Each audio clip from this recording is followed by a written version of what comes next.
Abaholi balaba abadabuka kwamanye amazwe abahlala eGreenmarket Square maphakathi nedolobha iKapa bathi sibaphoxe kakhulu isinqumo seNkantolo ephakeme yaseWestern Cape sokuthi kufanele baphume baphele kuleyandawo bangaphezulu kwamakhulu ayisikhombisa abantu bokufika abahlala endlini yesonto laseWestern naseduze nalo kusukela ngomfumfu nyakenye.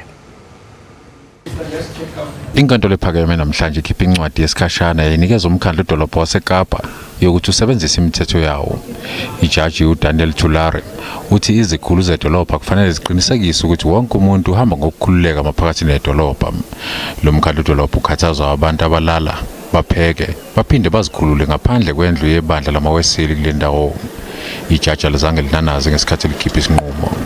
The respondents are engaged in contraventions of the law in public spaces, which the city is custodian of. The affected area has been rendered ungovernable and a no-go area which cannot be countenanced. The city cannot sanction deliberate illegality where it has a duty to its inhabitants and visitors. Ijaji liphinde lathi lelizwe alikwazi ukunikeza abokufika kuleli lezinto abazifunayo. Laba abadabuka kwamanye amazwe banikezwe kuze kushaye umhlazi 17 ngenyanga ezayo zokuthi bachaze ukuthi kungani bengayithathi njengomnqamla juqu lencwadi yesikhashana yeNkantolo.